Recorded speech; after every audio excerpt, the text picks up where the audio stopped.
I'm happy with my life. I married into a well-off family and worked in our family's real estate business. I mainly do office work while my father, the company president, makes the big decisions. As an only child, people expect that one day I'll take over the business. I try hard to balance my work and personal life, especially with my husband, Mason. Mason, who finished high school and now works for a moving company, has always been a bit different from me. We met in college through a mutual friend. After she used Mason's company for her move, she introduced us. At first, Mason was interested in her, but when she turned him down, we started talking. His laid-back attitude mixed with my careful nature made us a good match, and we eventually married in our late 20s. Our marriage started off well, and I felt lucky because Mason's parents were warm and welcoming. After about a year of marriage, things started to change. One night in bed, Mason brought up having children in an annoyed tone. I had thought about starting a family too, so I told him, "It's only been a year, there's no rush." He then mentioned that there's a 90% chance of getting pregnant within a year if you're not using birth control, a fact that surprised me. I suggested we both get tested to see if there were any problems, but Mason reacted badly. He snapped, "What are you saying, that it's my fault? Usually, it's the woman's fault." Even though I hadn't blamed him at all, when I tried to ask if he meant he should get tested, he replied that he was too busy with work. Then he insulted me by saying, "You're just coasting along in your dad's company." His harsh words hurt, and that night we barely spoke, ending the evening in silence. From then on, Mason's attitude toward me changed a lot. One evening, after a long discussion with my father about the future, I came home late. Mason was angry that dinner wasn't ready. I apologized and said I'd start cooking immediately, but he dismissed me by saying, "That's typical of a small company boss's daughter." He didn't realize that my father's real estate business is huge, employing hundreds of people. His bitterness made everyday life harder and cast a shadow over what used to be a loving relationship.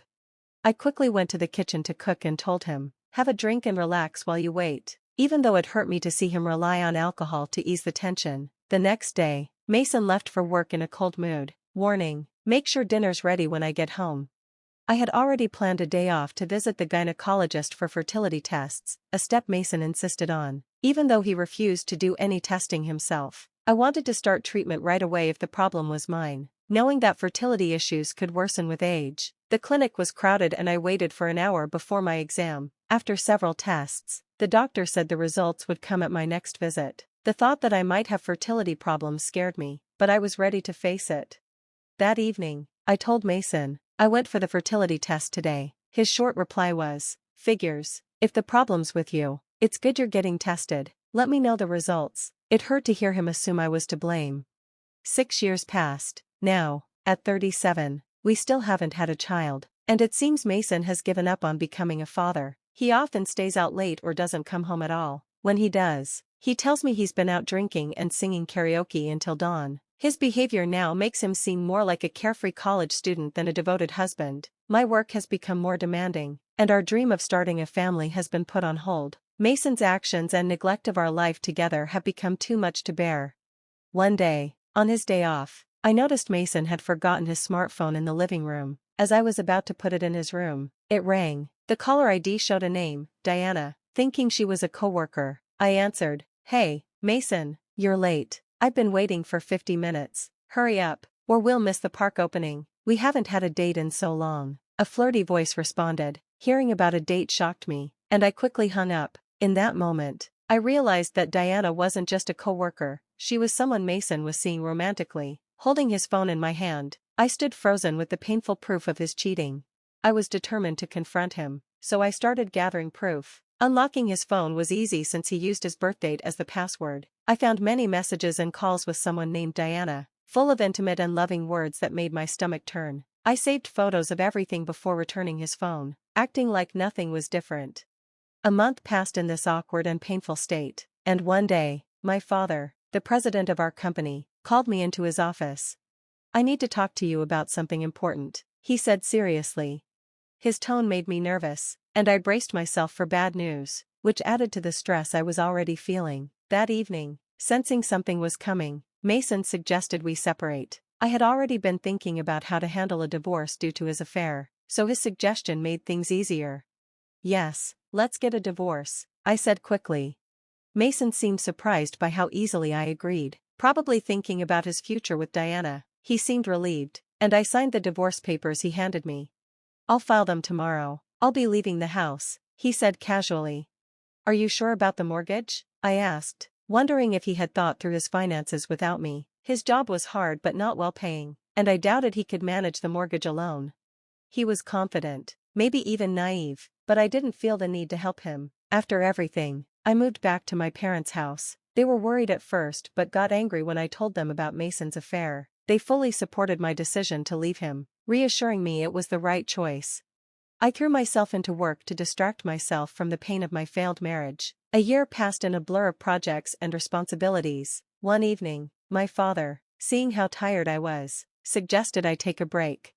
Why don't you take a trip? It'll get busy soon, he advised.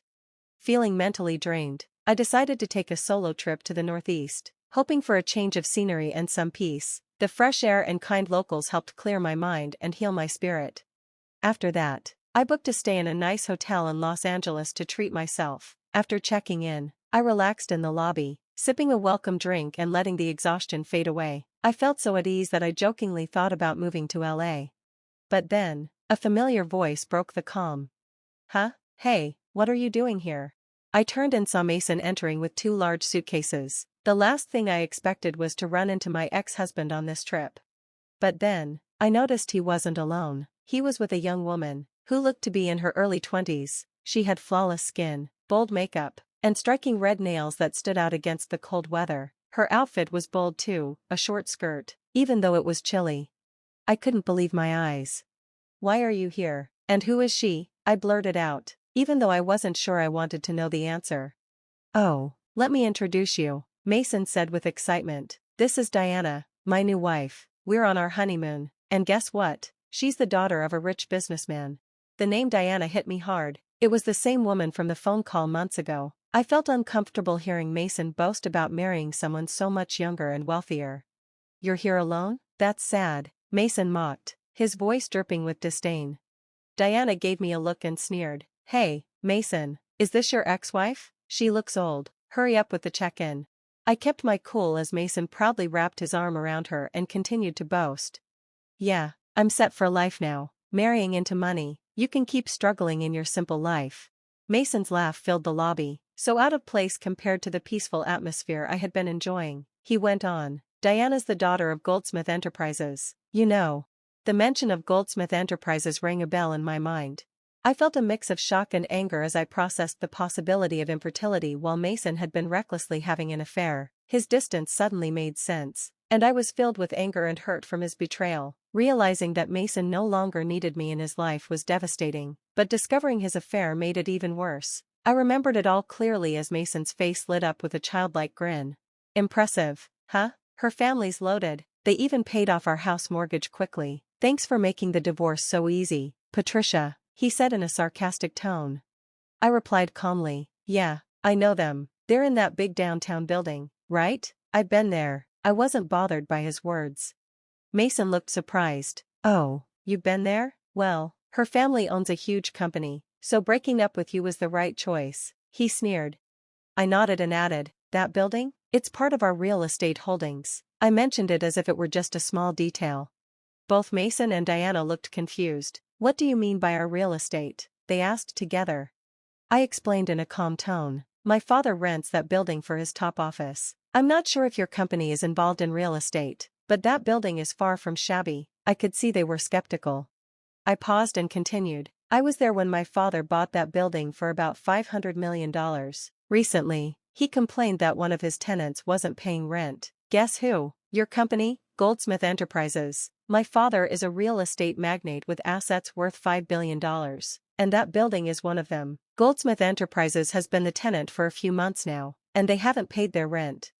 Diana burst out laughing, though I could see disbelief in her eyes. That can't be true. Our company's doing great, she insisted, but her laughter couldn't hide her shock. Determined not to get drawn into their drama, I pulled out my smartphone. I called my dad. I'm here with the daughter of Goldsmith Enterprises. Can you send me a photo of the rent reminder notice? Within moments, I received a clear image showing 4 months of unpaid rent. I held the phone up so Mason and Diana could see the proof. See, if you don't pay soon, we might have to take legal action. What are you going to do? I asked calmly. Diana's confidence wavered as she mumbled. Now that I think of it, my dad's been really stressed lately, talking about slow sales and firing a lot of employees. Mason, however, was in denial. You're just trying to trick us and tear us apart, aren't you? You're still that person, trying to get back at me for remarrying. Your tactics are dirty, he shouted, his voice rising. His harsh words brought back painful memories from our marriage, memories of him saying awful things when things got tough. But now, I wasn't going to take it silently. What are you even saying, Mason? Do you really think I still care about you? That's absurd, I said steadily. I've been over you for a long time. In fact, I feel sorry for Diana for being with someone like you. I turned to Diana, who looked uncomfortable. Did you marry him just for his money? You both had shallow reasons for getting married, wanting a quick wedding, wanting kids. And who was it that left me when they found out we couldn't have kids? Who called me useless because I was infertile? I scoffed. You're to blame for everything. Yet you still think I have feelings for you? You must be out of your mind. Mason's face flushed with anger. You're just an arrogant old hag. You probably can't even get married or have kids anymore. Diana and I are planning to have fun making a baby after this trip, he shouted, desperate. Then I decided it was time to set the record straight. With a light but firm tone, I said, oh, I didn't mention? I'm 5 months pregnant. I'm in a stable phase, and my dad suggested this trip so I could relax. There was a long pause. That's right, after our divorce, I found someone who truly supports me, my boss at work, who also works for my father. He's been a great support both personally and professionally. I found out I was pregnant 5 months ago. It happened quickly, and my company and my father celebrated it in a big way. Mason's earlier bravado vanished. You're pregnant? So, were you using birth control? He asked in a small voice. The question was absurd. I looked at him with a mix of pity and relief. My life had moved on from the chaos he'd caused. I was now sure of my future, supported by my new husband and with the responsibility of leading my father's company soon. As he plans to retire for health reasons, my life was finally my own, free from his shadow. Mason stomped his feet in confusion. Birth control? I never did that. Remember, I had infertility tests done, and they showed no problems, so it wasn't just me, I said bluntly. His face twisted as he realized. Does that mean Diana and I can't have kids? Why did I divorce you to marry Diana? He muttered, his shoulders slumping in defeat. What do you mean by that? You felt betrayed just because of infertility? Diana snapped, her anger flaring at Mason's selfish logic. Seeing no point in further arguing, I stated, that's why, from now on, keep your affairs separate from mine, and regarding the rent for Goldsmith Enterprises, pay it in full. If you want to keep leasing the building, settle the overdue rent soon, or we'll take legal action. I have nothing more to say. Goodbye. With that, I left them mid-argument and walked confidently back to my hotel room. When I returned from the trip, my new husband greeted me warmly. Welcome back. Sorry I couldn't help around the house. Was everything okay? Of course, it was fine. I'm just glad you got some rest, Patricia, he said with a genuine smile. Since marrying my current husband, I felt secure every day, and thoughts of Mason faded into the past.